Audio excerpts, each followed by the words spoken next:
কোকৰাঝাৰ বিশেষ আদালতৰ ৰায়দান জয়দেৱ কোচৰ আদালতে ধৰ্ষণ কাণ্ডৰ বিৰুদ্ধে দিলে এই ৰায়দান নাবালিকাক পলুৱাই নি বলপূৰ্বক ধৰ্ষণ কৰাৰ অপৰাধত বঞ্জিত দাস নামৰ ব্যক্তিক 20 বছৰ সশ্ৰম কাৰাদণ্ড আৰু 10,000 টকাৰ জৰিমনা বিহে জৰিমনা অনাদায়ে অতিৰিক্ত 2 মাহৰ কাৰাদণ্ডৰ ৰায়দান দিছে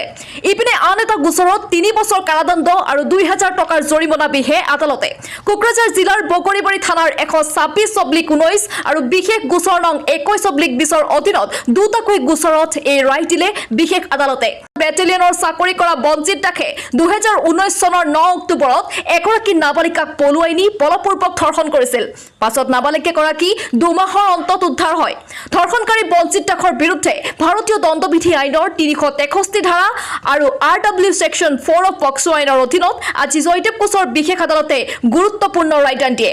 কি কলে চৰকাৰী অধিবক্তা মঞ্জিত ঘোষে সেয়া আমি আগবঢ়াইছো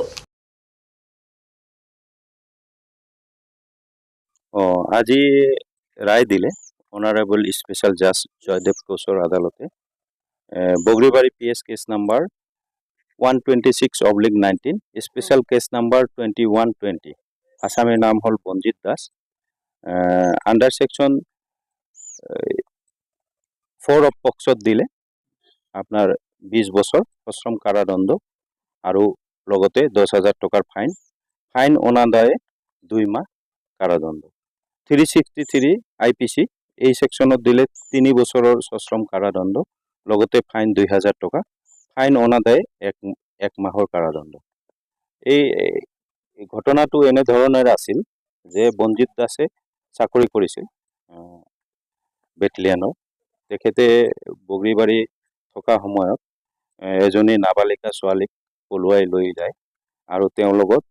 জোৰপূৰ্বক শাৰীৰিক সম্পৰ্ক কৰে এইটো ঘটনাটো হল তাৰিখটো হল 9/10/2019 9/10/2019 আৰু ভিক্টিমৰ দেউতাকে বগৰীবাৰী থানাত এখন এজাহাৰ দাখিল কৰে আৰু তাৰ পিছত তদন্ত আৰম্ভ কৰে তদন্তকালীনত ছোৱালীজনীক উদ্ধাৰ কৰে 2 মাহ পিছত প্ৰায় 2 মাহ পিছত উদ্ধাৰ কৰে আৰু আসামিক কৰায়ত্ব কৰে আৰু এই কেছটো ইমান দিনে ট্ৰায়াল চলি আজি ৰায় প্ৰদান কৰে এই 20 বছৰৰ সশ্ৰম কাৰাদণ্ড আন্ডাৰ সেকশন 6 অফ পক্সো